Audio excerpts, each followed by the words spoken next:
Ladies and gentlemen, boys and girls, marks of all ages, welcome back to the Wrestle WreMarks. As always, I'm your host, Chris. And I'm Pat. And here at Wrestle WreMarks, we would like to wish you all a happy holidays. We know the season of giving is just around the corner, and we hope y'all stay safe out there and have a great holiday season. Yep.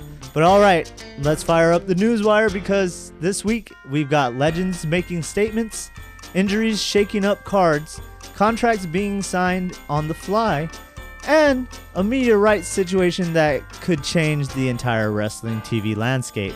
Yeah, this isn't a scroll Twitter and move on kind of week. This is a sit up straight up newswire. Yeah, it's let's get into one of the biggest stories of this week, as many of y'all may have seen or may have not have seen. We got Mick Foley parting ways with WWE. We start with this massive headline because Foley officially announced that he's parting ways with them, saying he will be making no further appearances for the company, and this was actually done via Facebook. And this wasn't vague, cryptic, Foley either. This was very direct. Exactly. Foley cited WWE's relationship with Donald Trump, saying that he's been uncomfortable with it for months. But Trump's recent comments of the following death of filmmaker Rob Reiner were where he drew the line. That was his final straw. That's not a heat of the moment tweet. That's a man who sat down and said, nope, I'm done. Yeah, Foley confirmed he's already notified WWE Talent Relations, and he will not renew his Legends deal when it expires later this year. He actually said he's no longer going to be in cahoots with WWE at all until this man is out of office. Which is wild, because Legends deals are basically free money and goodwill. You don't walk away from those unless you really mean it. That's true, because it's free money. Yeah. They can just sit at home. They'll show up for an anniversary show or whatever have you. And Mick Foley said, screw your free money. I live off morals. True. Yeah, I I get where it's coming from. You believe what you believe, and if you stand on what you on business, and you got to do what you got to do. Yeah, I commend him. A lot of people wouldn't do that. Exactly. A lot of people would just take the money and run. He's probably good. And keep their mouths shut. He's probably good where he's at. You know what I'm saying? And of course, Foley still went out of his way to mention that he still loves WWE and appreciates everything they gave him. This wasn't bitterness per se. It was just bittersweet disagreement amongst Foley and where WWE stands. I mean, Triple H is always there in the Oval Office right next to Trump as well, so it's understandable that he doesn't condone that, and nor does he want to be a part of that. So right. But this was a conscious, not clout. Whether people agree or not, Mick Foley has always been consistent about standing on principles, which is what we're just talking about. Next up, a big disappointment for Lucha fans. Penta has officially been pulled from AAA's Guerra de Titans due to that shoulder injury.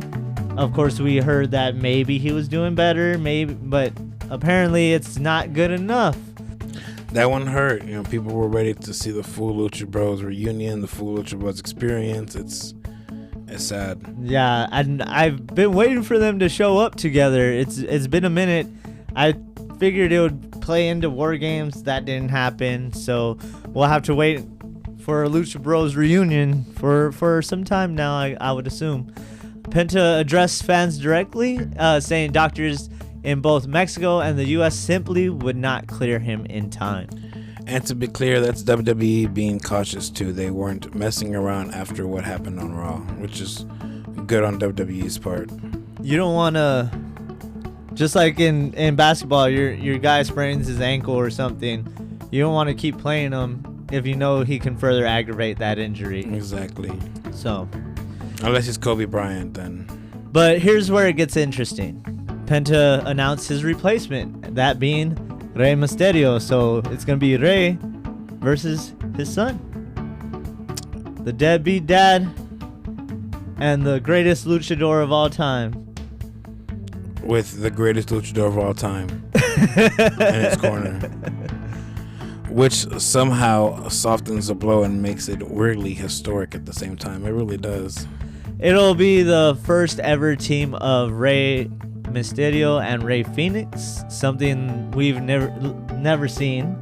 I know they've kind of been like rubbing shoulders quite a bit. They were in All In, the first one, and you know they've always been cool with each other, but we haven't seen them, I don't think, tag with each other. So that's gonna be interesting to see.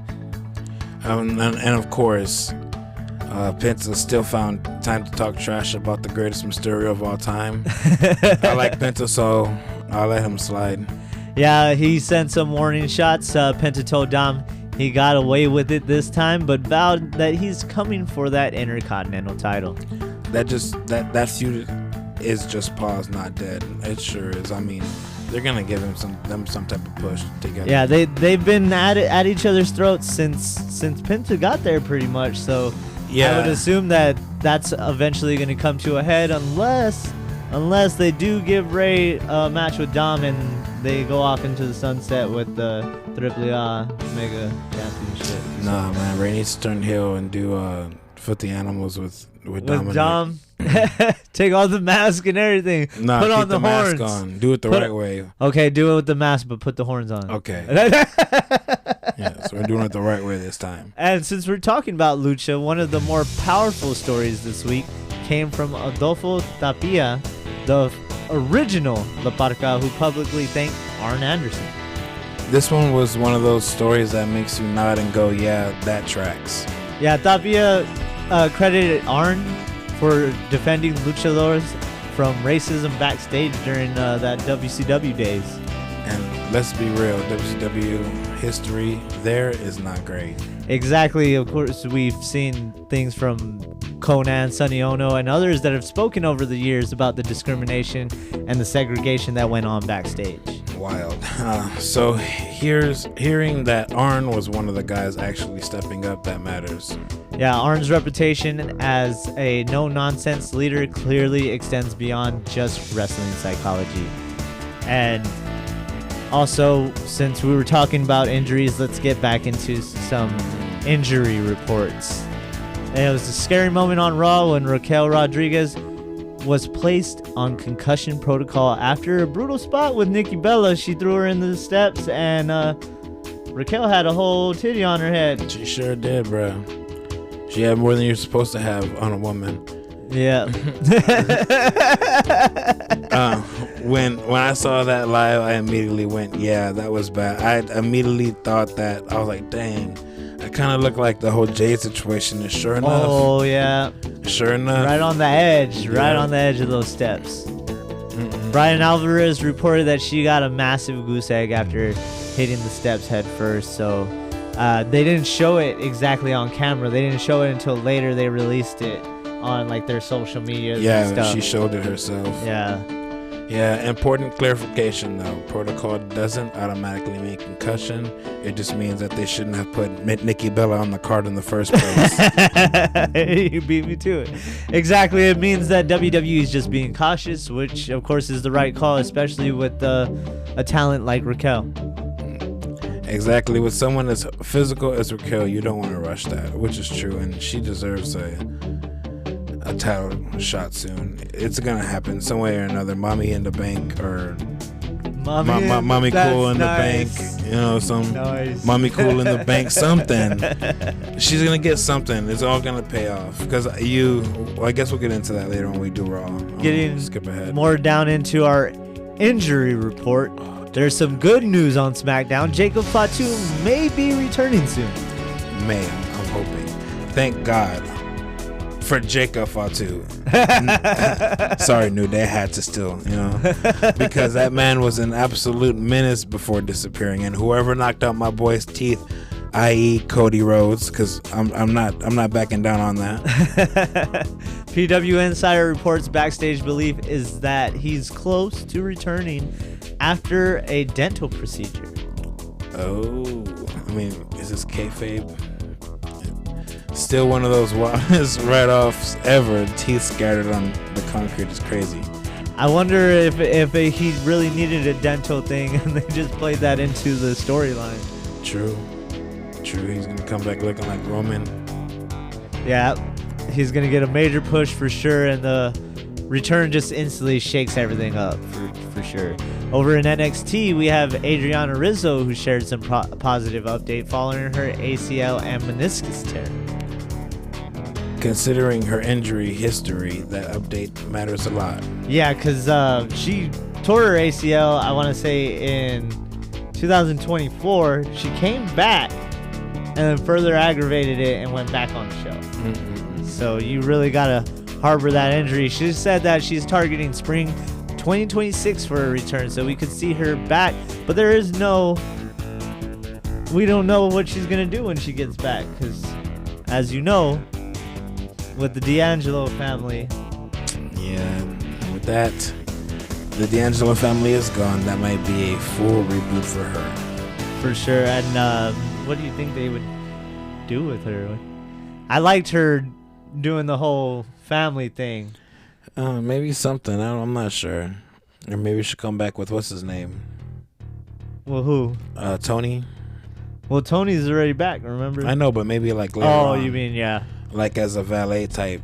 Wrestler. Speaking of Tony, we're going to get more into that once we get into the spoilers at the end. At the end, we get into the spoilers, and I mentioned something last week that kind of looks like it might be proving true. Ooh. So we'll get into that. Also, Rob Van Dam said he'll be returning in 2026. He confirmed that he's returning in Australia, though. That man refuses to retire, but he needs to fix that right arm because that other arm is super small. He called it a test run after 6 months out with broken heels. Ouch. And if that test run goes well, you know there's more. What if one of a kind?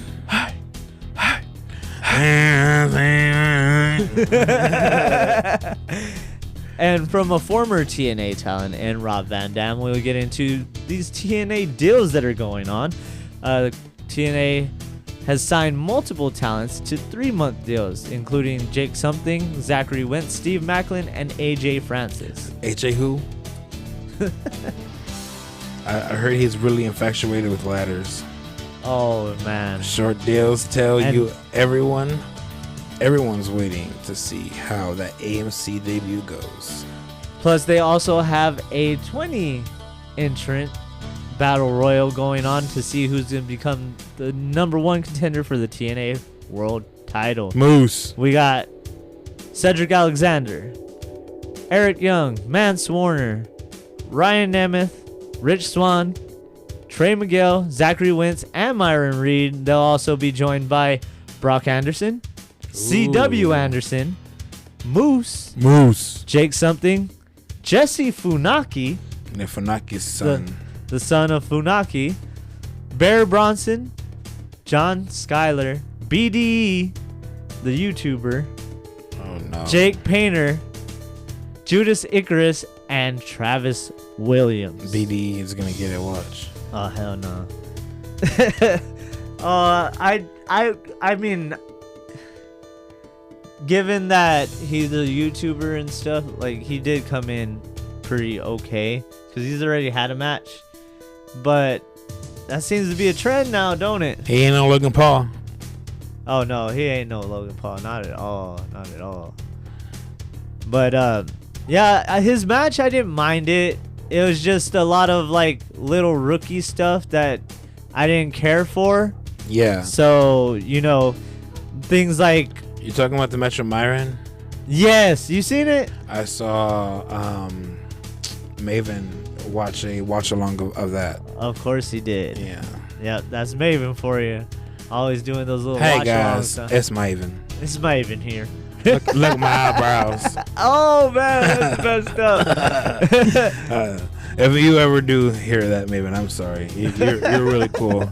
I just didn't like you and shut your mouth because you were my partner, and you know. Like, who's this guy with the eyebrows? Oh my god. But I'm really looking forward to that battle royal. We kind of went off the rails there. But Sorry. I wasn't feeling good earlier. I'm getting back to myself. It's a work. And on the topic of battle royals, though, On the topic Killer of Cross was recently announced for MLW's Battle Riot 8, Thursday, January 9th. So be on the lookout for that. It's just your typical Royal Rumble, but they call theirs Battle Riot. Also, Riot. Another notable name that you may know, Paul London, will also be at Battle Riot. Yeah, I remember Paul London. Thanks for... Poor guy got fired for laughing. Don't be smiling, dog. And the creepiest smile of all time, too. Like, what are you trying to do? I'm glad you got fired for that. I like that guy. Oh, and it's another Guerra de Titanes. And finally, we got something the entertainment world has been watching, not just wrestling fans alike. The the Warner Bros. Discovery deal that Netflix put in a bid for, and we were talking about it last week. And then next thing you know, Paramount was like, "Hey, now give it to us. Nah, give me some more." This is $1 billion chess for sure. They're like, nah, I got the money. Nah, I got the money. You know what? Give me all your stuff. What are you even gonna do with this, bro? Like, like, I'm Paramount. You're just Netflix, though. But apparently the Netflix deal has been accepted, and Paramount fired back with that hostile offer. But WB said no for now, so we'll have to wait and see, because it's still gonna take some time for this deal to go through. We might see someone else bid. We might see Paramount make an even higher bid. Who knows?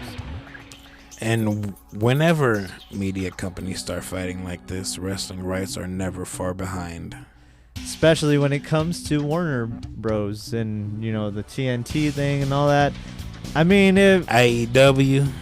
If Netflix gets it, I would assume AEW's still fine, because they're not going to own TNT or none of that. They're only going to own the rights to their media library, their IPs, all that. All the good stuff, aside from the TV portion. Yeah. So, they'll be fine. I don't know if they'll have any AEW on Netflix. I highly doubt it. Oh, of course not.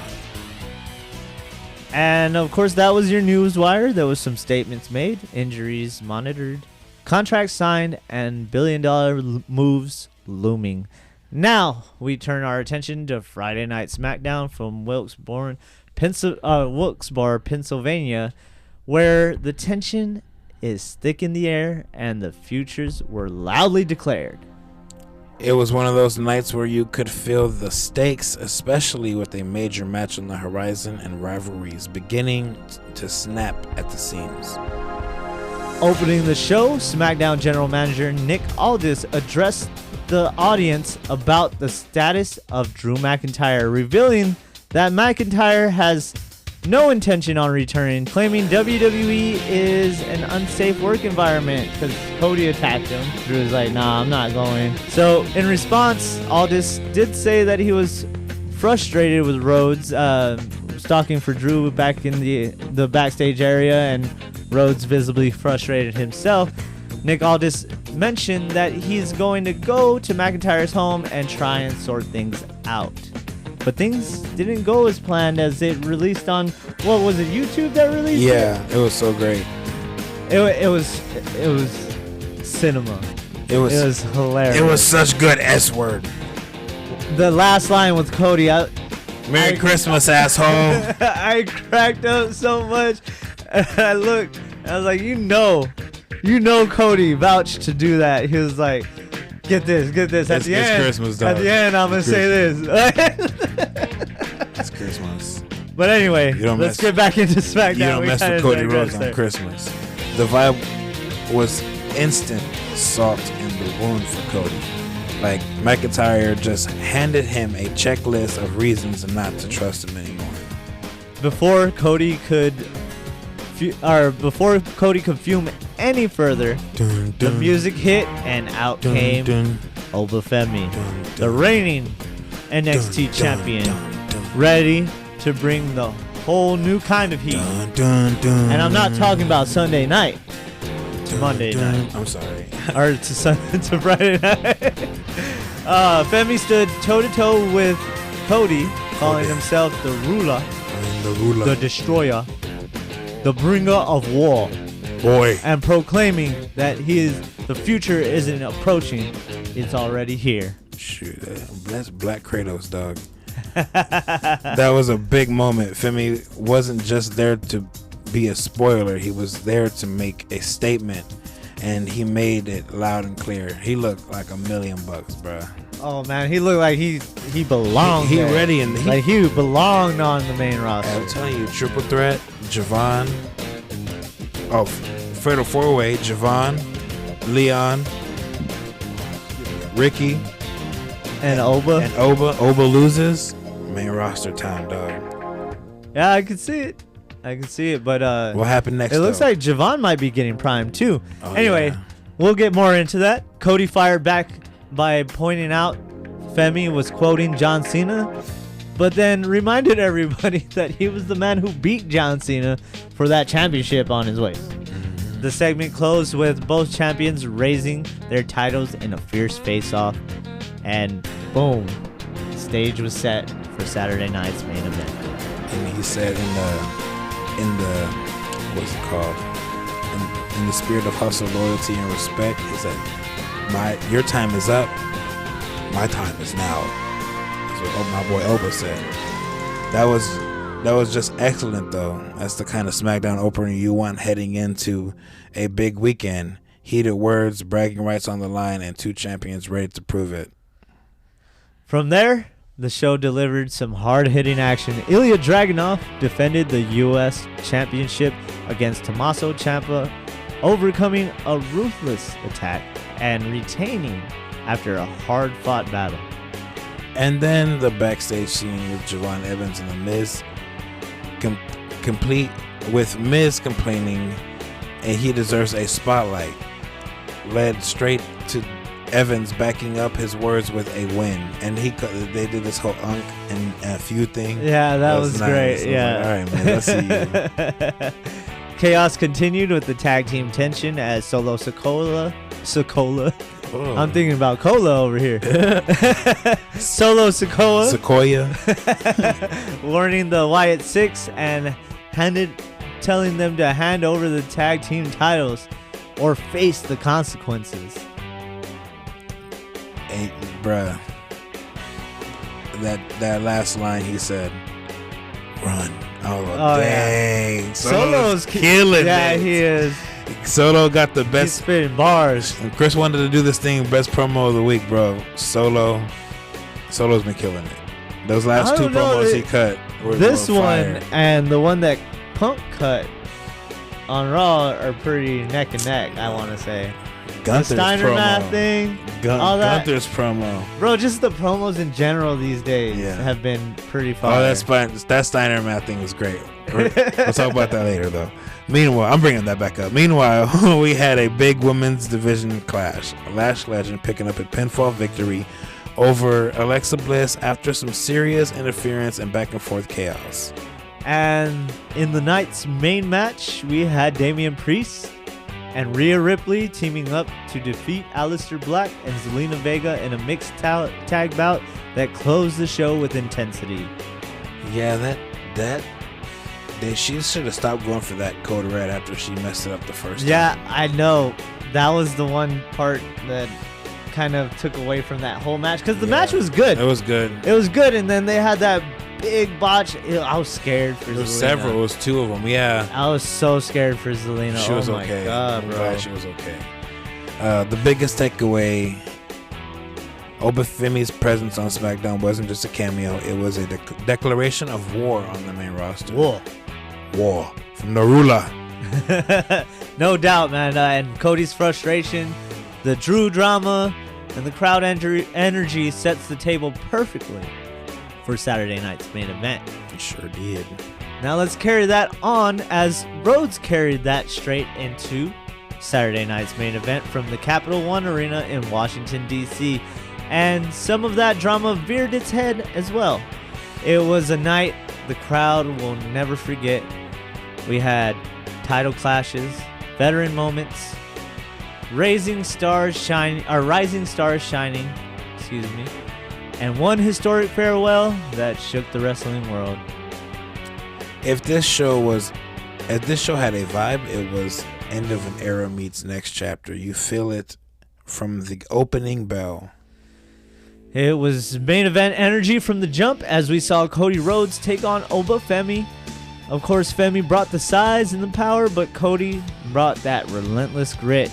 Just when it looked like Cody might take control, Drew McIntyre stormed the ring and laid out Cody Rhodes, forcing a disqualification finish, and chaos erupted at ringside. Cody winning via DQ isn't a clean ending. It's story continuation. Cody needs his lick back, and Oba still looks strong. We know Oba is going to want to run that back. I did feel like when I saw that, that's why I said what I said about Javon and the whole Fatal 4-Way, because, I mean, he just opened up a can of worms getting into Oba's business. Yeah. And they're not going to let that slide. That's cooking. It is, and man, this match looked good. It did. From jump, and next thing you know, Drew showed up, which we figured was going to happen. Yeah, of course. I was kind of hoping that Oba was going to just keep on messing up Rhodes, but of course that's not the face thing to do. No. And Oba's more of a face than anything. So he went ahead and helped Rhodes take care of Drew McIntyre real quick. Yep. Next up, we saw in the second match, Sol Ruka take on Bayley in a contest that would end up being the breakout moment of the night, I would say. After a back and forth counters and veteran savvy from Bayley early, Ruka hit the Soul Snatcher, and you know what that means. Oh. That's all she wrote. Yeah. The biggest win of her career yet. This wasn't just a win. This was a statement. Ruka proved she belongs in the upper echelon of this division. The two even paused after to salute the crowd in Cena fashion as respectful nod to the theme of the event. Yeah, my wife was like, dang, that movie looked just so, like, it looks so good. Like, yeah, she's so crisp with it. Yeah. When she first busted it out, it took her a while to perfect it, but it looks good. Yeah, and, it does. And Bayley made her look really good in this match as well. So shouts out to Bayley, not just Soul, because, I mean, we've been big fans of Soul here. Yeah, and, no, Soul's a really good wrestler. And we've also been big fans of Bayley, so it was just a great match to see, and to see some of the younger talent get a little push as they're making their way towards the main roster. Yep.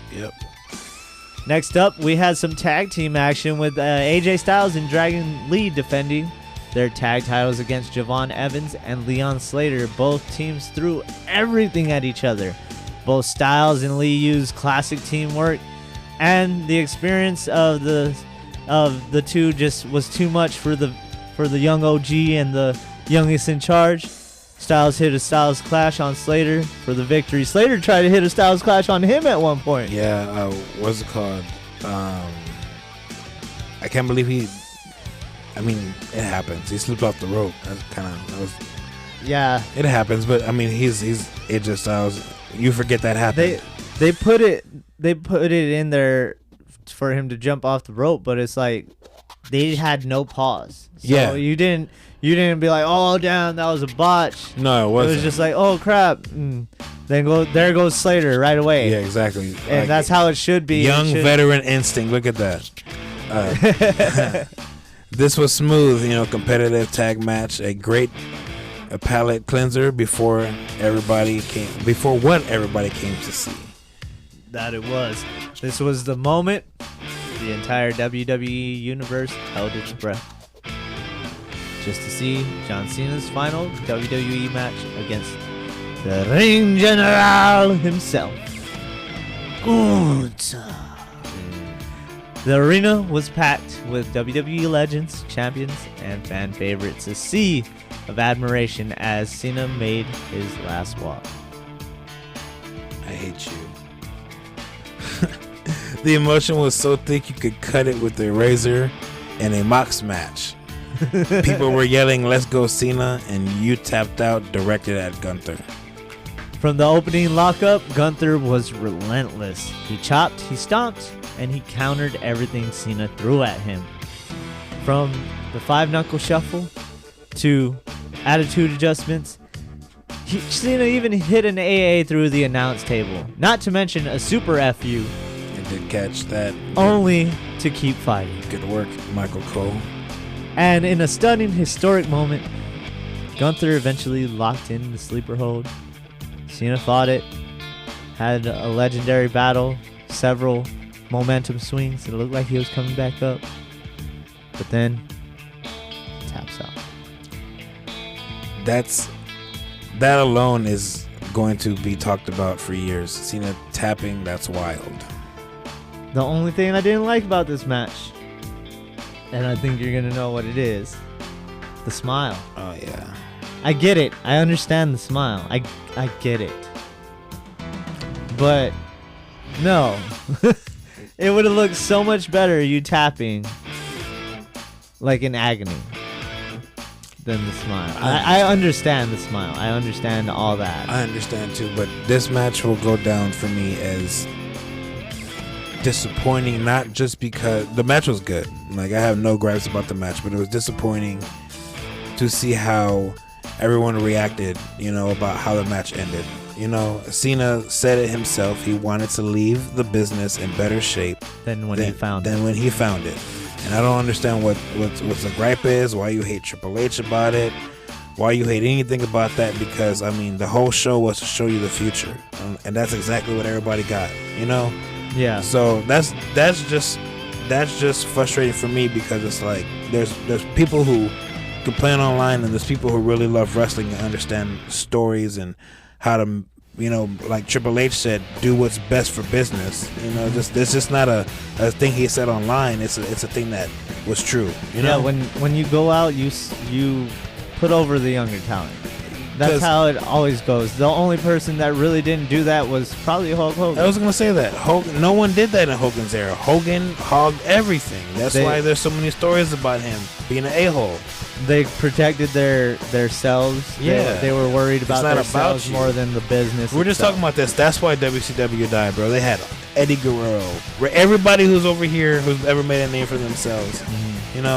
But sorry, I had to go on that little tangent. It's all good. After the match, the crowd gave Cena a standing ovation. Cody Rhodes and Punk brought the titles into the ring and placed them on Cena's shoulder as a sign of respect, as the roster and WWE legends surrounded the ring. Cena did what he's done through decades of battles. He kissed the mat, gave one final salute, and left his shoes, including wristbands, in the middle of the ring, signing off for the last time. That was not a goodbye. That was a declaration of legacy. And whether you're cheering or choking up, you felt it. Man, I choked up, man, because it hits. Like, I watched Cena my whole entire life, from junior high to now. And before that. Yeah. So farewell to Cena. Thank you for the memories, dog. Of course, like you were saying, Triple H got a lot of flack. Yes. Got a lot of heat from the crowd for it. He was booed the whole time when he came out. Yeah. When they played the Cena video, all that stuff. And it got me thinking. Authority reboot.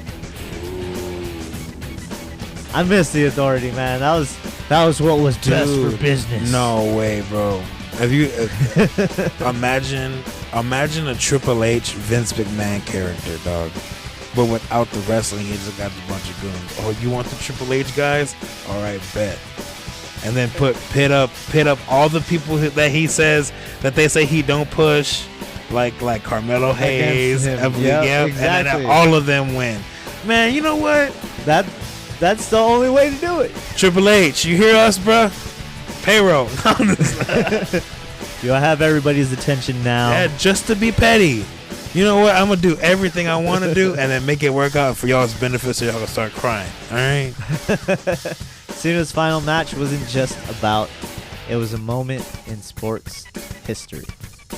Gunther emerges as an unstoppable force moving forward. So Ruka's win establishes her as a new player to watch. Rhodes versus McIntyre's interference means that SmackDown feud isn't done. Also, Joe Hendry even showed up. He was originally supposed to be in the Last Time Is Now tournament. Yeah, my wife hates this dude. The Miz took his number. And the crowd reaction, mixed or unanimous. That's what wrestling stories are made of.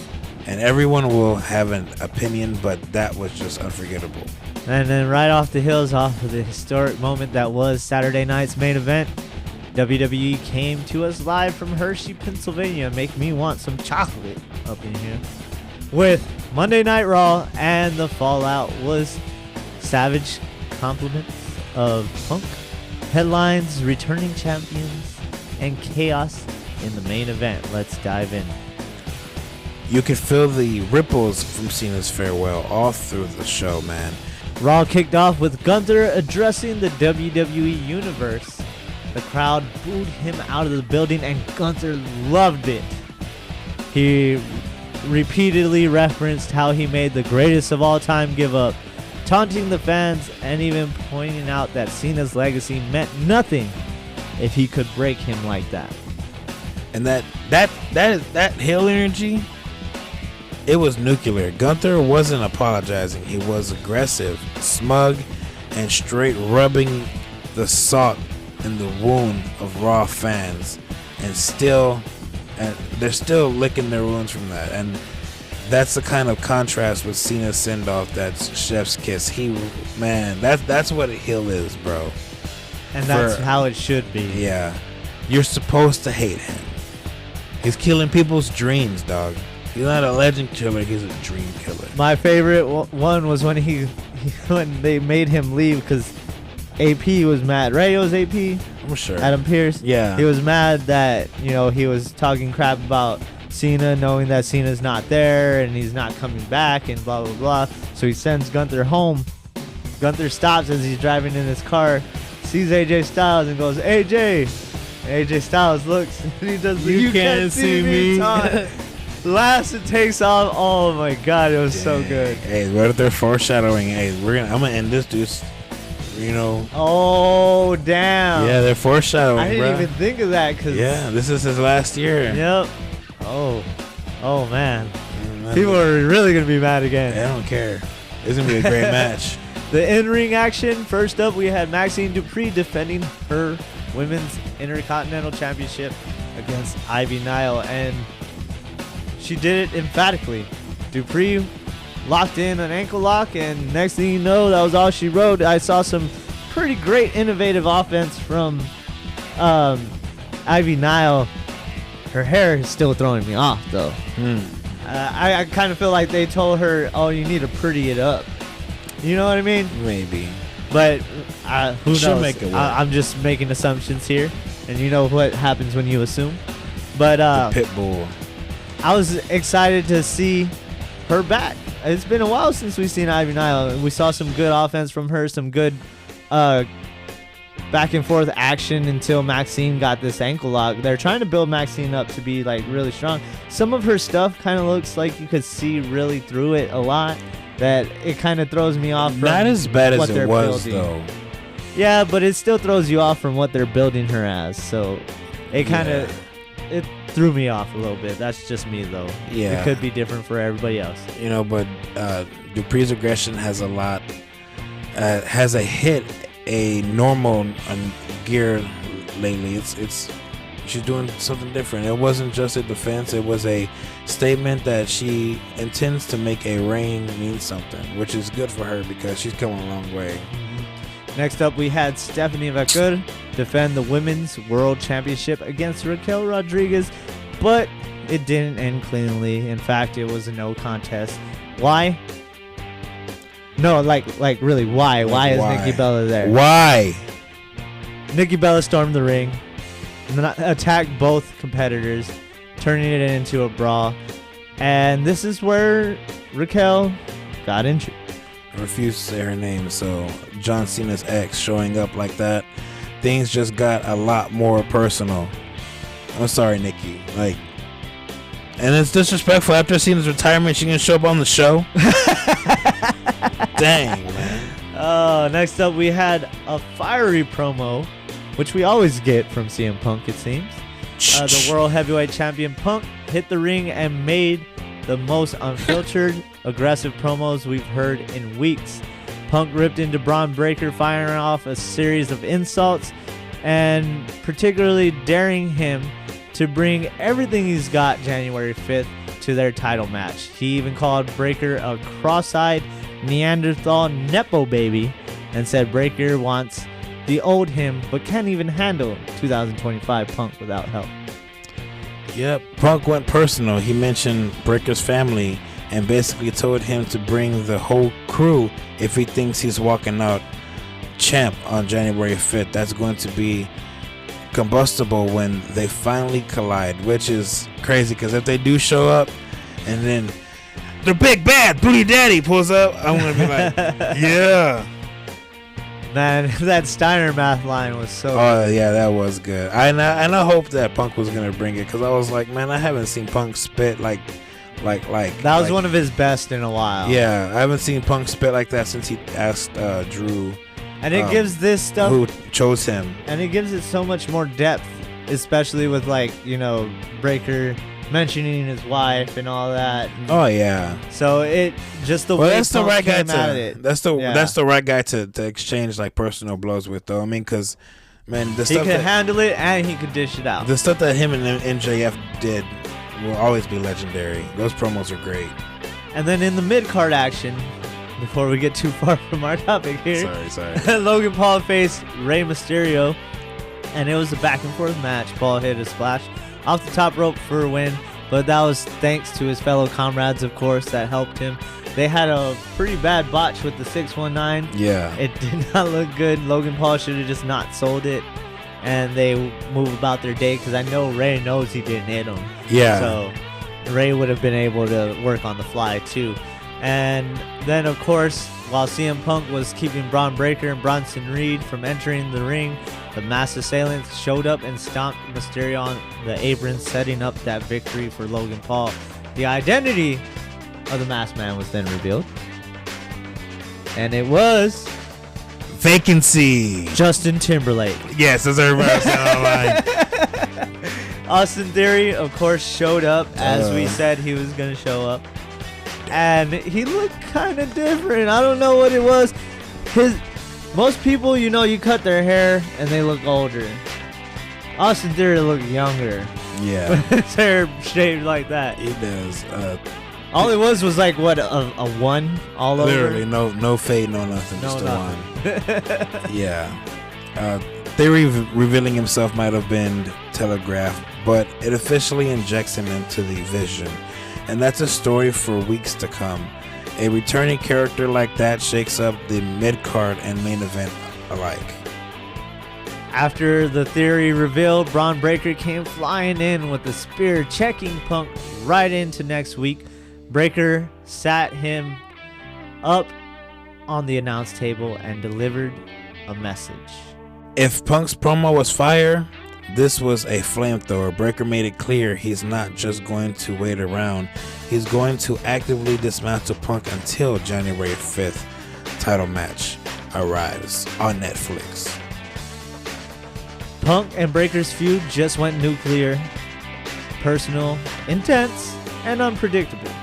Maxine Dupree is carving out a serious title reign with authority now, especially from the help of what do we call her? Is it Natalia or is it Natty? It's Natty, right? Natty Neidhart. It's Bloodsport Natty. Get it right. Natty Fart Heart. Whatever she said Vince wanted her to do. Nikki Bella's interference adds major wrinkle in the women's title picture. Just given, of course, her name, even though I don't agree with it. Austin Theory's reveal solidifies the Vision's presence on Raw. Bron Breakker spearing Punk at the end just amps up the tension heading into Raw, January 5th's next Netflix special main event. This was one of those episodes where every segment mattered, every storyline advanced.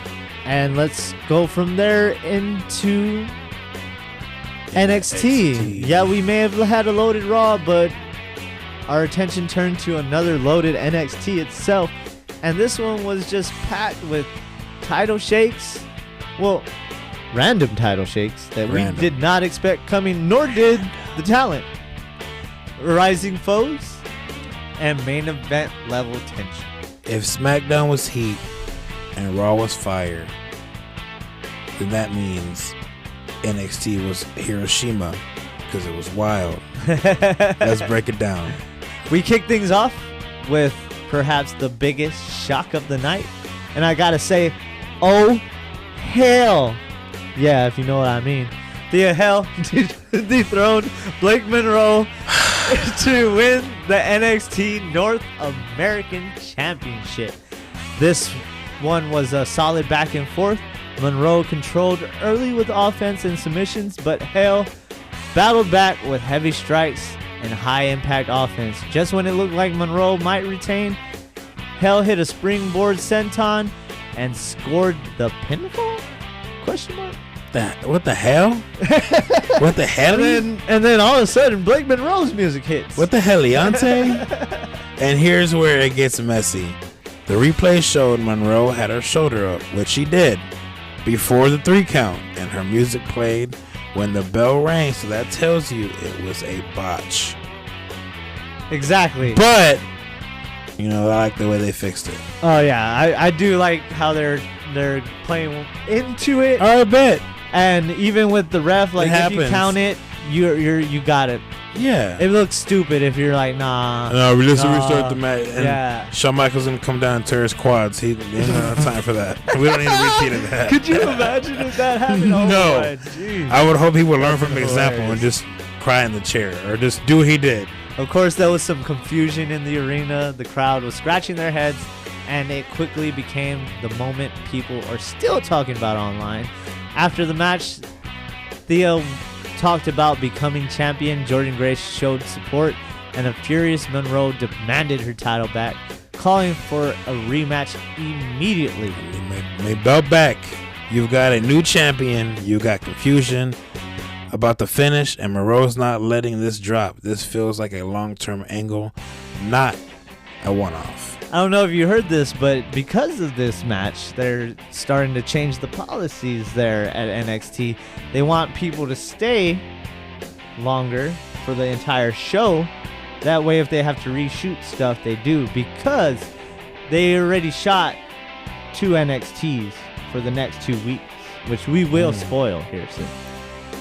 If this is the only reason I say we'll spoil it is because some people don't necessarily follow all the way through, and they just watch the pay-per-views, or they just watch a Raw here or there, and we're that information for them to know what's going on and what feuds are currently popping. So we will get into that since we'll be signing off for the year, but they're gonna want people to stay there longer now and do reshoots, because they shot that whole thing, and all of those shots that they did with Monroe, she was still champion. So they had to reshoot a whole bunch of scenes to make it make sense. Make it make sense. But next up, we had some tag action with Hank and Tank taking on OTM. This was a physical exchange with big spot after big spot, and Hank and Tank ultimately hit their tag finish to pick up the win, which I didn't agree with. I really like OTM. I'm enjoying what OTM's doing, and I just wish they would get further up in the card. I mean, of course, OTM brought it, but Hank and Tank got the win, and I don't really like Hank and Tank like that, to be honest with you. I just think they're lackluster. I'd rather push the team that's obviously better. I'm telling you, I already told you, they're like a Timu heavy machinery to me. That's what I see. Since you said that, every time I see them wrestle. Oh, I didn't even say that. I did like heavy machinery. And not to get off subject, but I am happy I got to see the Creeds, because I just asked about them. I missed them, dude. And I saw them that they were on AAA and they're on Raw with Ivy, so I'm glad they're back. Yeah, they didn't do anything. They were just by Ivy's side. But they're there. They're there, and we'll probably see them back in the ring soon, especially with Chad Gable going in AAA and whatnot. But to get back on topic, no. in the women's tag action, in the women's tag action, Kendall Gray and Ren St. Clair scored a submission victory over Fatal Influence being Fallon Henley and Laney Reed. The match got intense with creative offense and smarts from the Ren QCC, eventually locking in the cross arm breaker for the tap. That was the match with Ariana, right? No, that was with Fallon. Yeah, Fallon Sorry. Henley. Okay, yes. Sorry, I'm skipping ahead. That was this week too, right? Though. What? I'm sorry. Gray and Sinclair have serious momentum. Tag teams like that are built for future title runs. Yeah, the Ariana Gray stuff, I remember there was something there, but... Yeah, they had a match, yeah. I tend to keep the more important things up ahead. No, I understand. She's still not really in that area right now. She ain't in that mode yet. Especially with Stax just barely getting the international title from TNA recently. Yeah. I'm assuming that that's going to come to a head once they get their deal. Yeah. So we'll have to wait and see what happens there. The big main event was the NXT champion, #1 contenders, fatal 4-way with Leon Slater, Miles Bourne, Joe Hendry, and Deion Lennox. The match was chaotic, hard-hitting, and unpredictable. But in the end, Leon Slater hit that Swanton 450, looking beautiful as ever, to secure the win and become the official #1 contender for Obafemi's NXT title. I did not see that one coming. Me neither. That was a big swerve. That's huge. Slater has been on the verge for weeks, and now he gets his shot. Femi title reign won't be easy because Slater came in hot that night for sure. Like I said, man, they got unfinished business. Do you think this also brings cracks to his relationship with Javon?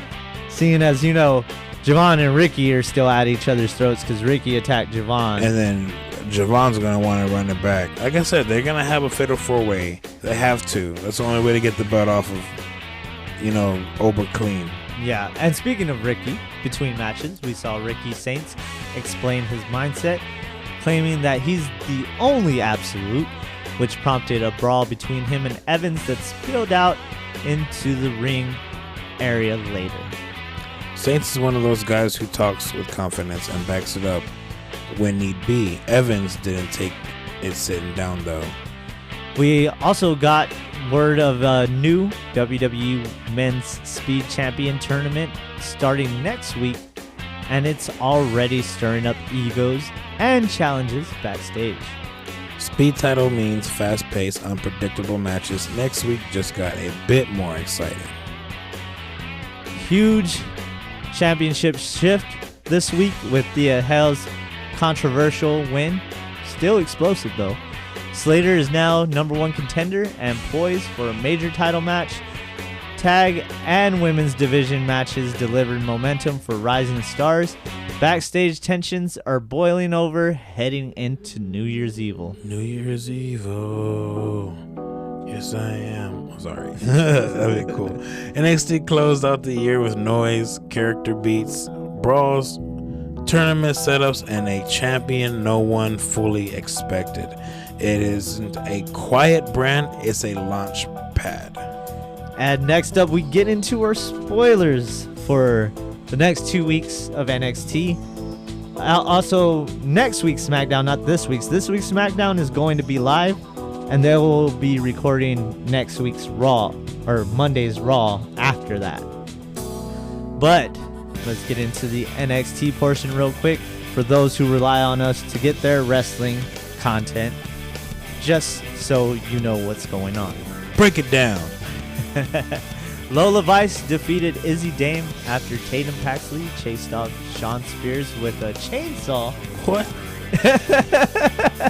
Kalani Jordan attacks Lola Vice after that match. Then we have Thea Hale's promo being interrupted by Blake Monroe. The NXT Women's North American Championship match is now set for New Year's Evil.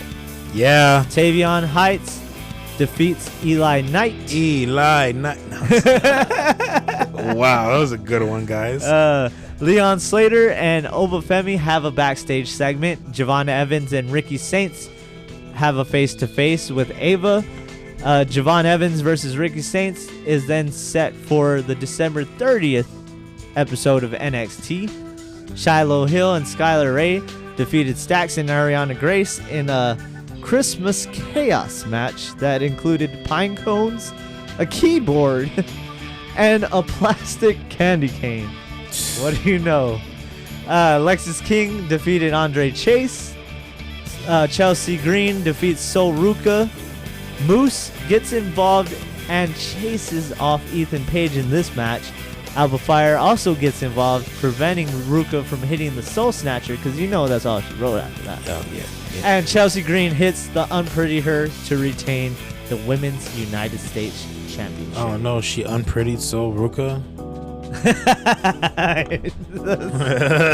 Oh my god. Next up, we also have on the 30th episode, or the December 30th episode of NXT, excuse me, Izzy Dame will cut a promo. Tatum Paxley interrupts. Damon Paxley gets set for New Year's Evil. JC Jane defeats Ren St. Clair, and Fatal Influence beat down Ren after the match. Kendall Gray makes a save and poses with the NXT Women's Championship, signaling that she's coming for JC. I'm coming. Then Tavion Heights gets another squash. He ends up squashing Lexis King. OTM defeats Swipe Right of Evolve. On the move.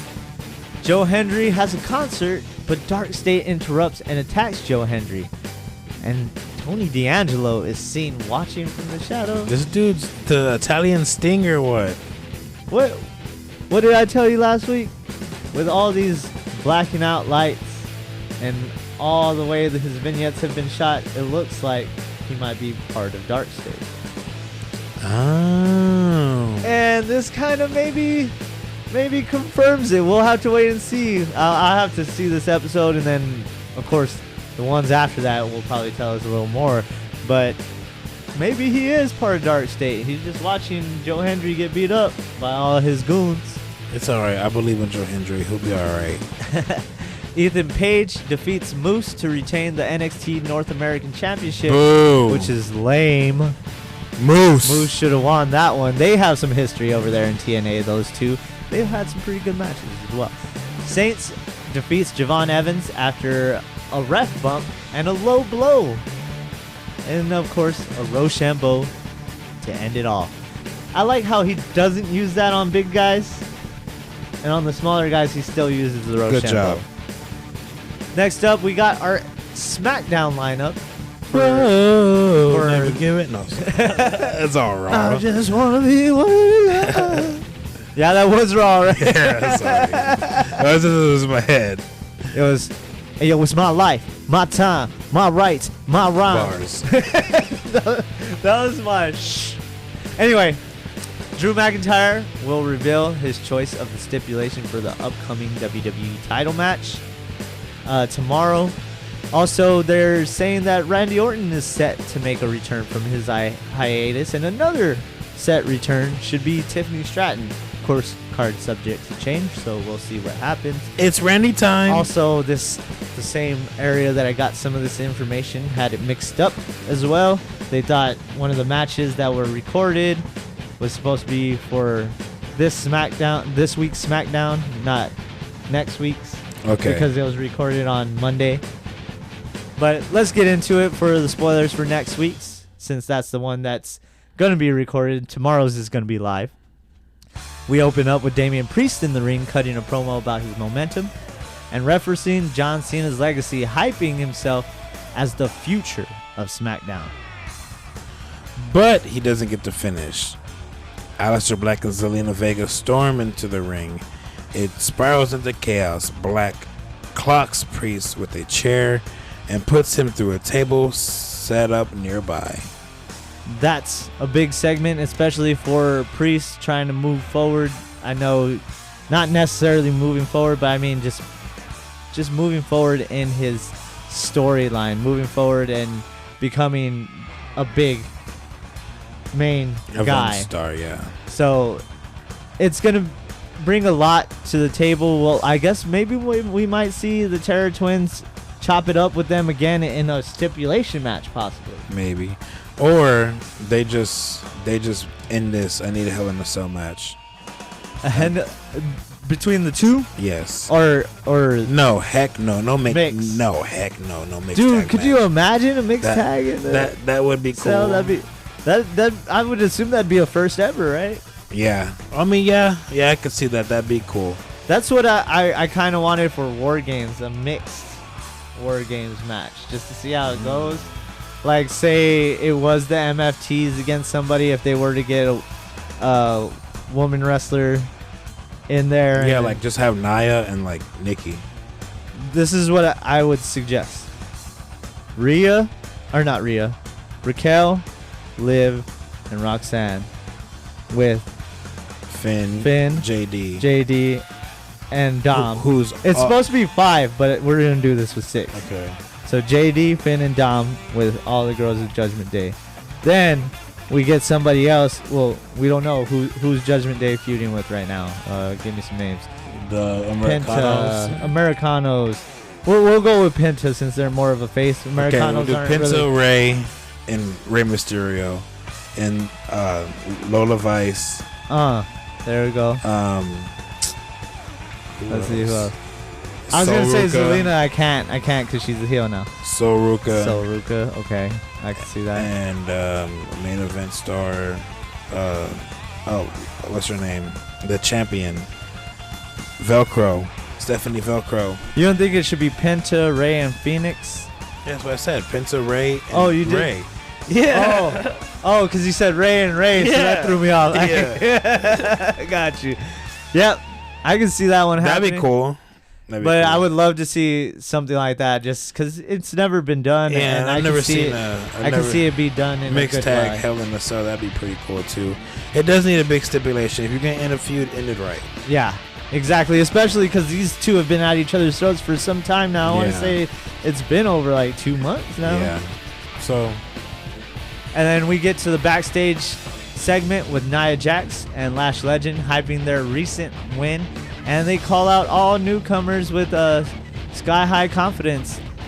yeah, they're not just talking; they mean business headed into the tag rings.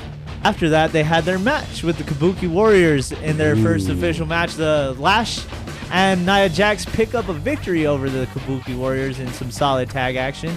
And that's another notch on their belt, especially with somebody as decorated as the Kabuki Warriors. But it does not end there. Charlotte Flair and Alexa Bliss rush in the ring afterwards, clearing both teams. Talk about chaos setting the tone. I told you they're going to have like a big, like, ladder or something like that. Mm-hmm. Yeah, I could see it.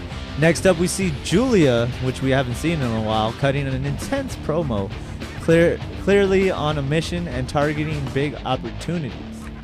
Watch this when Julia's not here for small talk. She wants war, and I think that she definitely needs to get out of this little. This little slump that she's in. Yeah, it should be alright though. Julia, of course, backs her awards up with action, defeating Alba Fire in an assertive singles match.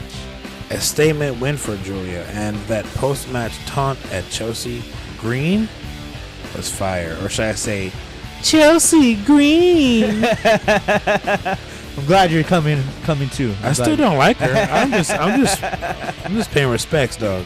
The heat stays high as Dragunov and Carmelo Hayes defeat DIY in a tag team competition, which I believe him and Hayes are supposed to run it on SmackDown tomorrow, so I'm assuming DIY plays into it, interferes or something. Run it back. Sets up this tag match. Yep. Fast, physical, and loud reactions from the crowd. That duo is clicking. Next up, it was supposed to be a title contention match between the MFTs and the Wyatt Six, but it ends in a no contest due to just total chaos, as you would assume, between the MFTs and the Wyatt Six. There's too many people in that group for not to have bodies on bodies on bodies on bodies on bodies. You said it, bodies everywhere. Sokoa shows up. Wyatt family interferes, and it's loaded like a snow globe just got shaken. Ooh, holidays. That was a good one. Then we had a post-show segment with Cody Rhodes and Nick Aldis. After Raw wraps, Cody shoots a segment with SmackDown GM Nick Aldis responding to his attack at Drew McIntyre's home and making it clear that he works for him, not the other way around. Bank on that being a lead into something serious. Champion description in 2026. I'm telling you, bro. Cody's turning heel. He's unhinged. And Ricky's starting to be unhinged, so maybe that plays into it, because I can see these two tagging up and having their own little group. Yeah, they need to have Cody do something else before he wins like 40 more championships and retires. So to recap, though, big brawls, title chaos, and a massive card poised for December 26th. Heat, momentum, and everything WWE fans love. SmackDown's going into winter hot. Kind of like we do down here in Texas. It's Christmas time in Texas. But that is all we have for you today, folks. I would like to thank each and every one of you for tuning in and always supporting us. We like to wish y'all a happy holidays, and we hope y'all stay safe out there and get what you want for this holiday season. Yeah. Have yourself a merry little Christmas, all right? Make sure them chestnuts is roasting on an open fire. Or happy Kwanzaa or happy Hanukkah, you know, whichever you celebrate. But true. For Chinese New Year coming soon too. Shout out to Chinese New Year. But for that being said, as always, I am Chris. And I'm Pat. And this was your Wrestle WreMarks.